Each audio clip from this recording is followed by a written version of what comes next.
talk about the movie everyone wants to know about. The new trailer is amazing. Would recommend watching. But not for the reason you folks were thinking. Yeah, what I said was it's like the best awful trailer. Yeah, that's It seems like it was really fun to make. I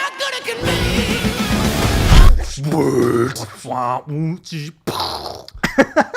go. Hold on. Do just some gun movements. Now I'm like in my. They always talk about that in movies. It's always really hard to like mime the shit without making. Wasn't there was something from one of the Star Wars movies where somebody kept making the lightsaber noise? I think it was like Ewan McGregor or somebody. Yeah, McGregor did it, and I think also.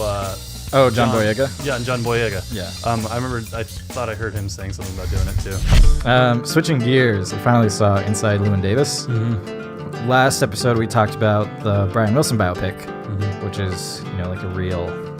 Based on a true story. To a movie. Yeah. Inside Llewyn Davis is like the most realistic fictional biopic because it's not about a real guy, but it feels very real. And it's almost not even really about his music either. It's like, it's a typical Coen Brothers movie where they're not going to follow like the same structures that a lot of other movies will. Yeah, in the sense of like if you watch a Coen Brothers movie and you're like, okay, this is going to be like a noir thriller, and then you watch it and you're like, it wasn't quite that. Yeah. It's kind of that movie of like biopics where it's not like the sports movie of biopics where like, he's gonna play the big show. Mm-hmm. It's more like, it's like a slice of life. The characters in the movie I thought were pretty realistic and interesting. John Goodman's character was pretty cool, I thought. It wasn't a typical John Goodman character. Yeah. Even though he doesn't play the same character over and over again, there was definitely like... Yeah, and even though he's played a couple bad guys of recent, like, that one was particularly more slimy. No, I had a partner. Threw himself off the George Washington Bridge. George Washington Bridge? You throw yourself off the Brooklyn Bridge, traditionally. George Washington Bridge. I mean, the music in that movie was good. Yeah, I think you were reading some of the tidbits, and I read some of the tidbits today, and like pretty much everyone performed their stuff. Oscar Isaac has some fucking pipes on him, man. He's talented. Chops. Yeah. I actually wonder if he played guitar at the same time. It looked like he did. The blurb I read said that everyone played everything live. Yeah. So I assume. I can't remember, because... Oscar Isaac, Carey Mulligan. Yeah, Carey Mulligan. That's who I was thinking of. I kept calling it the Drive reunion. Strangely, it was almost kind of, for lack of a better word, there were aspects of the movie that were pretty forgettable. You know what I mean? But it's almost similar, like in the same way that I forget a lot of the stuff in No Country for Old Men. Yeah. It's not like a forgettable in the sense that it's like, oh, that movie wasn't good. It didn't stick with me at all. But it's just like everything kind of blurs together, and you're just left with one idea of what that movie was. What? Quit? Just exist?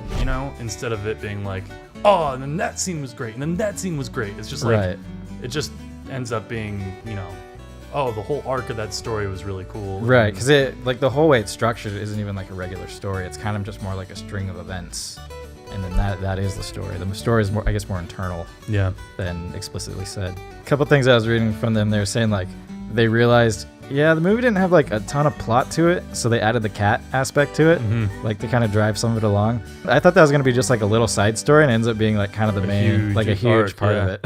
Explain the cat. What's its name? I don't know. He snuck out the door. Do you think you're staying here tonight? Leaving. Oh.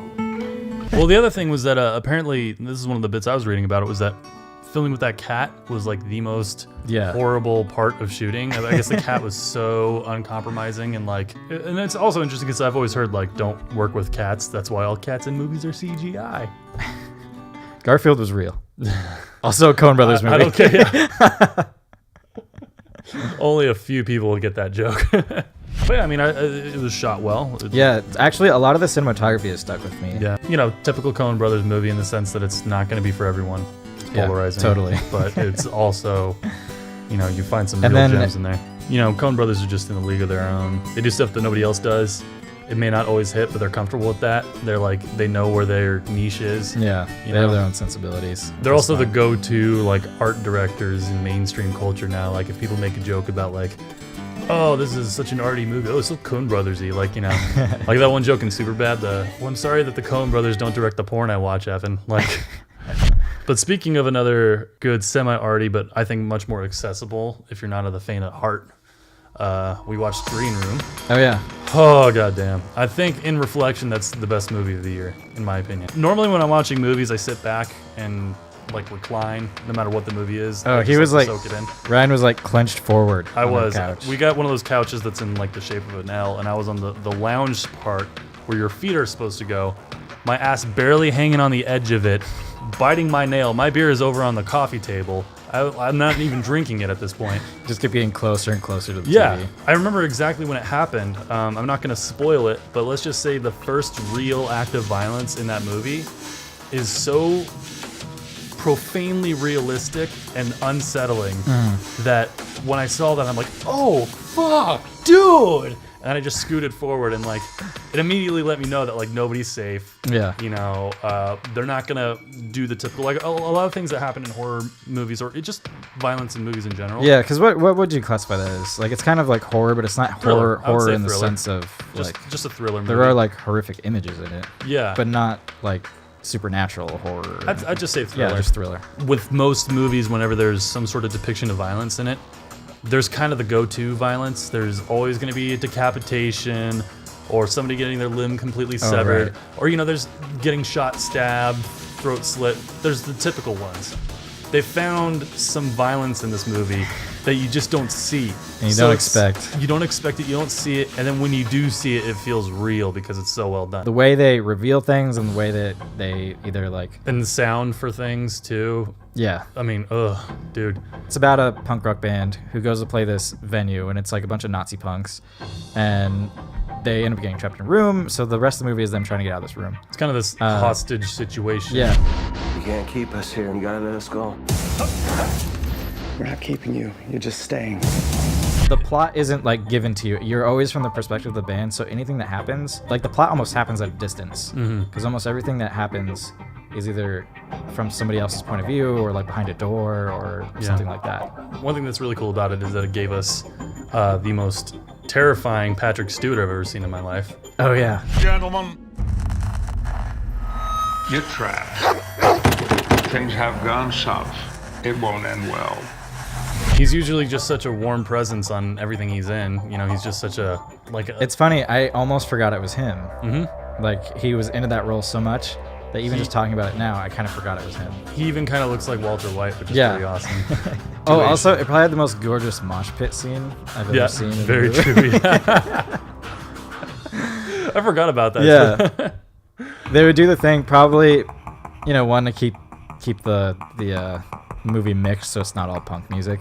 But every once in a while they'd like start a punk song and then cut it off real short and then go to like more film score kind of music. Yeah. So I think that scene they did something similar where it was playing and then it went to like more musical.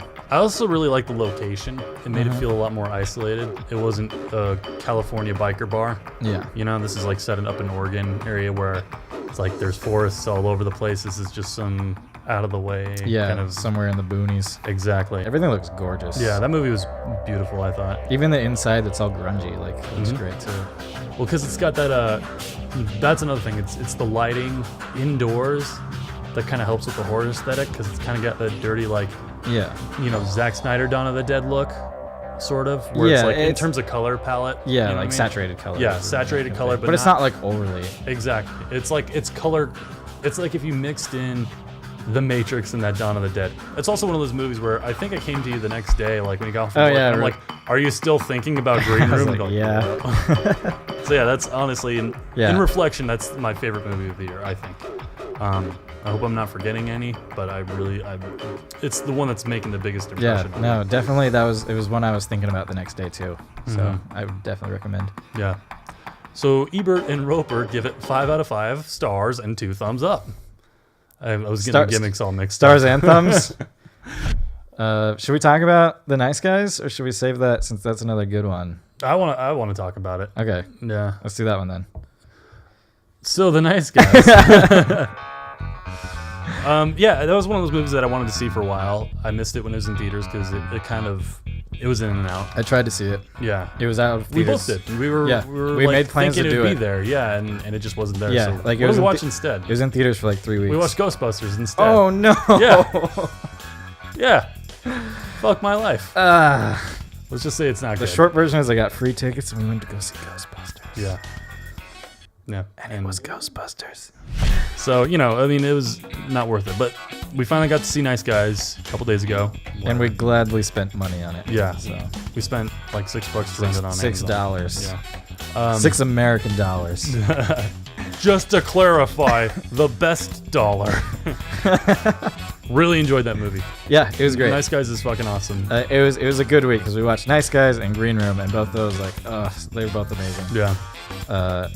Nice Guys was like such a great mix of genres. It was like the kind of buddy cop. It was comedy. It actually had some real heart to it, and just impressive acting throughout. Yeah. I mean, I should say impressive acting with the three main characters of that movie. Some of the extras, you could tell they had some budget restraints on. Yeah, but I guess there's a lot of stripper characters and things like that. Exactly. Who just some lines were cringy. Maybe they would have talked like that anyways. Maybe. But overall, very impressed at how much comedic chops Gosling had. Yeah. Like he was. I mean, you got to commend him because he was doing a lot of work to not make himself charming. You know, I think he knows that he's conquered being attractive and charming at this point, so now he can just get comfortable. Yeah. And like be a goober, you know, and know that he's still probably seducing. And girls will like him more for it. Exactly. Like his girl scream that he had. What the hell's going on? Oh, you know, there's a guy coming to kill us. That kind of crap. Hey, can you behave like a professional? I'm sorry. He was just such a jumpy character, and every time something happened, he just kind of had like a Homer scream, like like that kind of thing.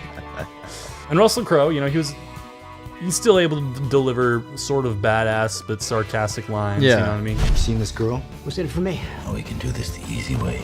No! We're currently doing it the easy way. Whatever happened to offering me $20? It's the recession.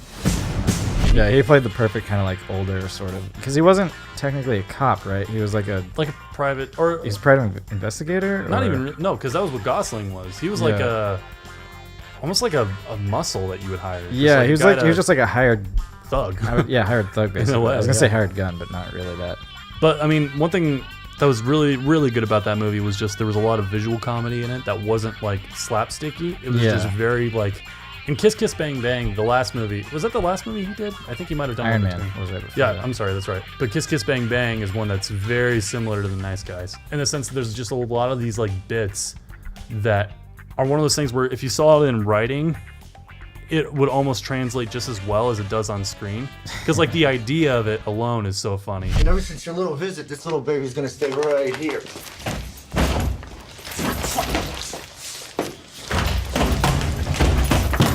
Don't move. Like in Kiss Kiss Bang Bang, there's just that scene where he's like in the bathroom and he's talking on the phone and like the camera pans over and there's this dead chick in his shower and he like doesn't even see it at first and he kind of like notices it in the mirror and he turns back. I mean, it's just a lot of like visual comedy like that. I also like that almost every expectation was subverted. Like anytime a plot thread was going one way, it would have this little twist on it of going somewhere else. Yeah, and it didn't seem forced. It didn't seem like they were trying to, you know, M. Night Shyamalan you with twists. They were just like, oh shit, but here's a factor. Right. It wasn't like world-changing twists. It was just little. It was kind of like Big little Lebowski jokes. twists. Yeah, yeah, You kind know of. what I mean? Where it was just like, oh, but turns out she's over here. Oh, like, you know, just it's minor shifts. Yeah, in almost direction. just staging. Like a scene could play out exactly how it was and get to the same place, but instead it's more chopped up differently. Yeah, absolutely. And I mean, the lines were delivered perfectly. The violence was actually surprisingly good. But yeah, overall, I mean, fucking stellar movie, I think. Yeah. Really, really sad that it just didn't do as well. Yeah, At the and box as a office. side, like Gosling's great, Russell Crowe's great. I don't know the actress's name, but the little girl that was in it was really she's good going too. places, man. She's like the next Dakota Fanning. She was great. Like she was like so charismatic and like, she had comedic had timing. jokes, and she was like relevant to the plot. Yeah. She wasn't just like a kid that was like trailing around. But I would give it 5 thumbs up. Fuck, I wish I had a pencil so I could like tap the table like they always do. Don't do that. The mics, the sound equipment. Yeah, David Leverman does it. You know, Paul, we got How many jugs is that of beer? It was like second jug. Yeah. The last exit ended with us talking about not knowing how to exit. Wait, this time we started with crowd, so thanks everybody. Yes, thank you. All right. And you. Too bad we don't have a crane you. shot. And you. And you. And you. What if we just had like a crane Just, shot of the apartment? I was actually thinking about that the other day. It'd be funny to just one time go, boo, and then it just hits the ceiling and the camera falls down. Because that's what would happen in our one-story apartment. Yeah. Thanks for listening. I actually intentionally did that. I did to cut on. So. I'm calling it now. We got to redo this episode.